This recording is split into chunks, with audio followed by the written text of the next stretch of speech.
Bago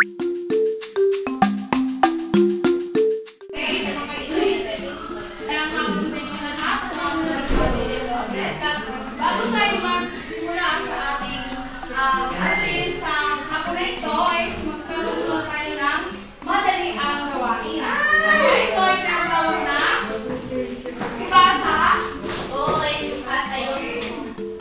Kailangan ko ng abang ng voluntaryo para buuin at ayusin ang mga larawan at salita. Ako si Marcos Saul.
Sa lahat ay matutulog sa revolusyon sa EDSA. EDSA, revolusyon. Kamakailan lang ay maraming salamat. Kamakailan lang ay ito ay pinagdiriwang. Kailan ngayon?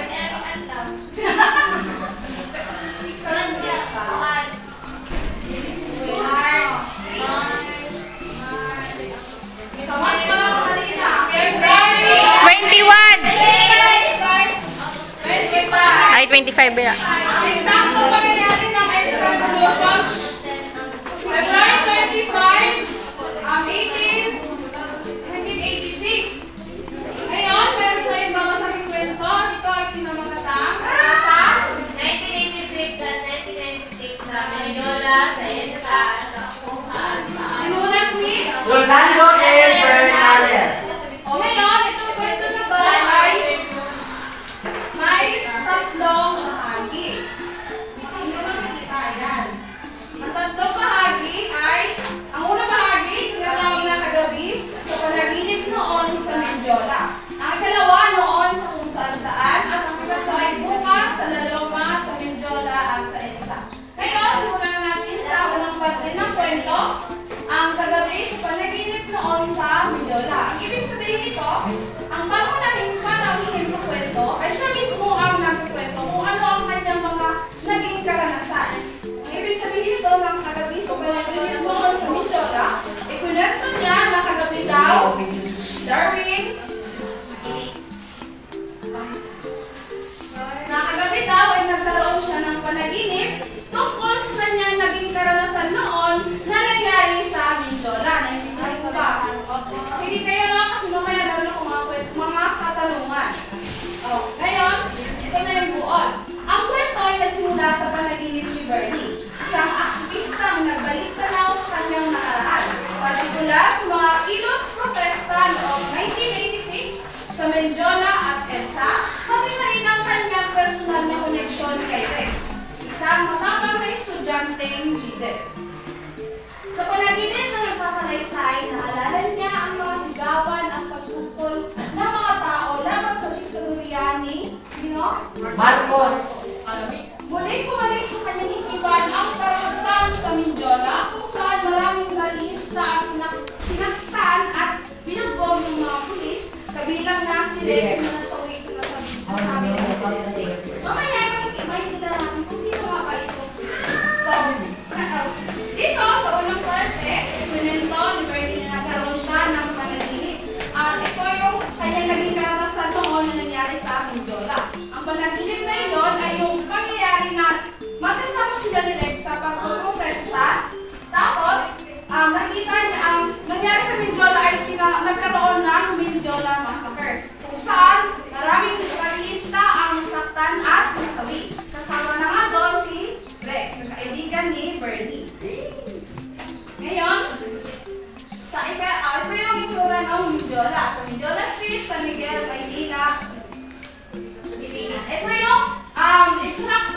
nangyayari doon sa Mindiola Massacre. Hello.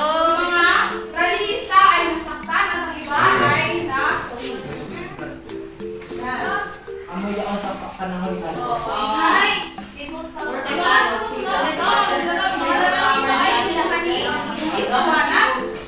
People.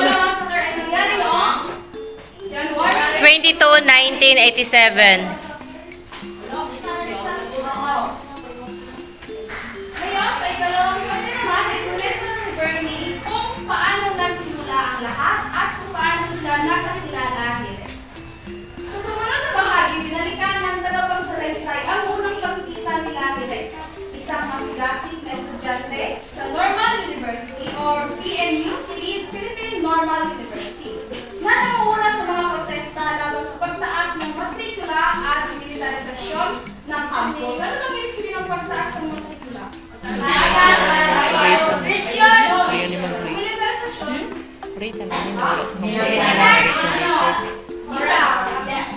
Dili Kiritan sa mga Mura sa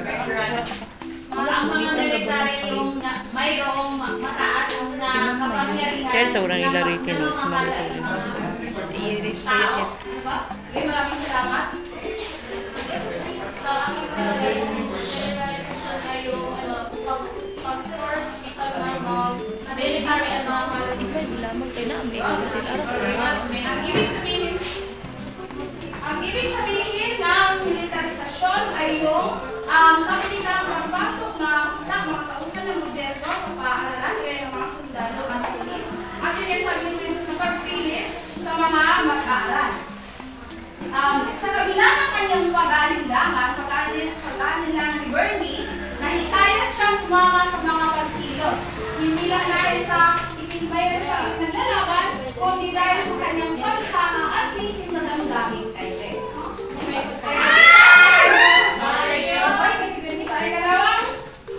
Sa ikalawang bahagi ng kwento, ikunento ni Bernie na silang dalawa na nakilala sa PNU, Philippine Normal University. Si Bernie ay second year college at si Rex ay fourth year college. Ang unang magkita nila, nakita ni Bernie si Rex na nagpo-protesta tungkol nga sa pagtaas ng matrikula at militarisasyon na dapat daw babaan ng matrikula para ang lahat ay magkaroon ng karapatan, pati na ang mga mahihirap sa pag-aaral. Militarisasyon naman kasi para sa kanya, ang bawat pag-aaral daw ay may karapatan mag-aral sa ligtas na lugar at yun ay ang paaralan. Pero nga dahil dito, sa walang kahintulot na pagpasok ng mga militar ay nawalan sila ng karapatan. Kaya yun ang ipinaglalaban ni Rex. Habang si Rex ay nag-protesta, ay mayroong mga gwardyang dumating at nagkaroon ng habulan. Napasama sa habulan si Bernie at niligtas si Bernie ni Rex at simula noon, doon na sila nagkakilala. Doon na sumasama si Bernie sa mga pagpuprotesta ni Rex.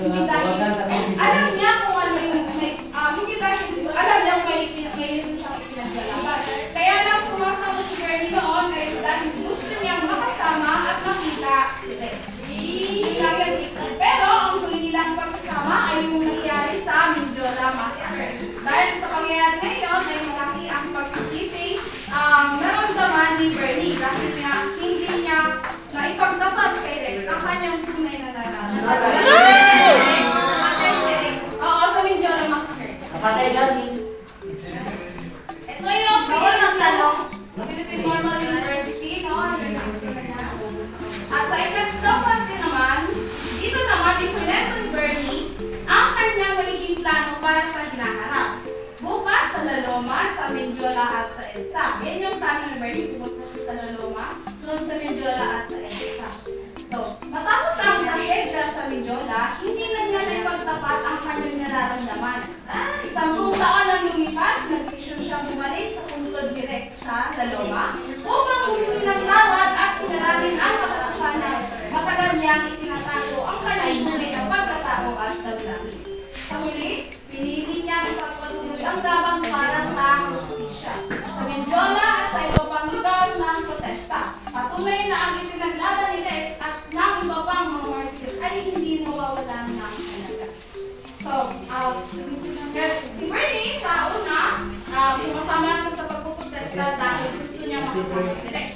Pero dahil nga dun sa mga pangyayari at mga realisasyon, ay meron pa siyang pinaglalaban. At yun ay dahil kay Rex. Ngunit, sa huli, inilarawan ni Bernie ang makasaysayang pangyayari sa EDSA noong 1986 na isang huwad at elitistang revolution. Ano bang ibig sabihin ng huwad at elitistang revolution? Walang katatulan. Walang awa. Okay, ang ibig sabihin, huwad na revolution, ibig sabihin ay hindi totoo. Para sa akin, Para kay Bernie, wala raw nangyaring revolusyon dahil daw namatay ang nawala lang ay yung diktadoryang si Marcos, pero nanatili pa rin daw yung kahirapan, yung korupsyon at yung hindi pantay na pagtrato sa mga Manila. At tinawag din siyang elitistang revolusyon dahil ang revolusyon na nangyari, ang nakabenepisyo lamang ito ay yung mga mayayaman. Yun ang ibig sabihin ng huwad at elitistang revolusyon. Ito ang larawan ng Laloma Catholic. Ang kwentong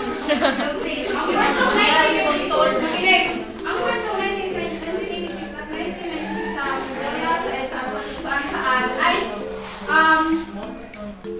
may trigger siya na may halong autobiographic fiction or historical fiction. Ibig sabihin, ang mga pangyayari ay totoo. Yung ibang pangyayari doon, yung Mindiola Massacre, yung EDSA Revolution. Pero yung ibang parte, kagaya ng mga tauhan at ibang detalye ay Akala ko ito ang unang katanungan. Sino gusto sumagot? Ako. Basahin ko muna. Ano-ano magsasayang lugar ang binanggit sa kwento? Ano-ano mangyayari magsasayang ang gaganap sa bawat isa? So, ang makasaysayang nabanggit sa kwento ay ang una ay ang EDSA Revolution. At saka meron Mindiola Massacre at kasama lalo Maraming salamat. Ang mga makasaysayan ay ang unang Mindiola. Naganap ang Mindiola Massacre noong 1987.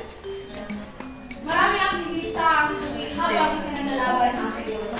Sa lalaman naman dito hinilibing si Rex, simple lang pagkawala ng mga nawalang buhay sa Mindiola. At ang ito ay sa EDSA, naganap ang People Power Revolution. Ikalawang katanungan. Ilalaman ng persona na nagsasalaysay sa kwento, ano-anong pagbabago mental, emosyonal at filosofikal ang naganap sa kanya. Sa mental, sa simula, nag-aalilangan siya sa kanyang paniniwala at pakikilahok sa mga protesta. Ngunit sa huli, naging malinaw sa kanya ang kahalagahan ng kanyang pinaglalaban. Sa emosyonal naman, buwan siya sa takot, panghihinayang at pagsisisi, lalo na matapos ang pagkamatay ni Rex. Ngunit natutunan niyang harapin ang kanyang damdamin at ipagpatuloy ang laban. Sa filosofikal naman, mula sa pagiging isang nag-aalinlangan, naging ganap siyang aktivista na nakilala ang tunay na diwa ng pakikibaka para sa kalagaan at pagbabago. Sa huli, ikatlo, ano-anong isyong panlipunan at pampolitika ang binanggit sa kwento? Korupsyon at pagtanaw sa mga hirap.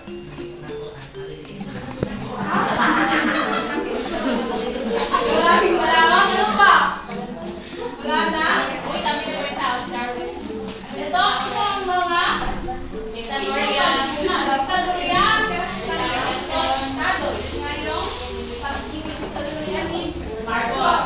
Militarisasyon ng iyan sa paaralan. Komersyalisasyon ng edukasyon. Ibig sabihin na ang edukasyon daw ay ginawang negosyo. Kaya nga pinataas ang matrikula. At ang pamilya ay isismo sa politika. Di ba may korupsyon na bakit? Ako na pati ang diktadoryang Sa commercialization. komersyalisasyon. Kaya taas dito ang matrikula. Gawang negosyo ang edukasyon, hindi karapatan. Panghuli katanungan, paano inilarawan ang makasaysayang pangyayari sa EDSA noong 1986 sa huling talata ay akda. Ayaw pa ba?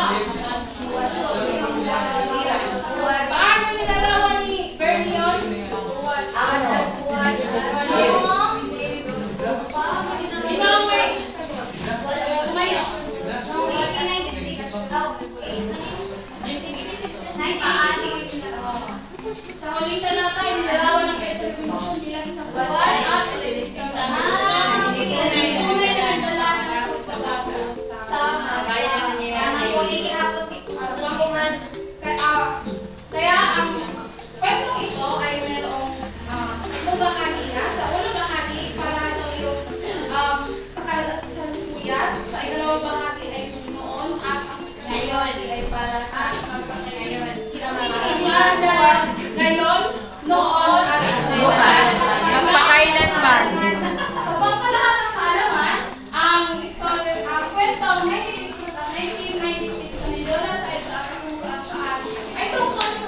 Nakikita ka ng mga realista para sa tunay na pagbabago.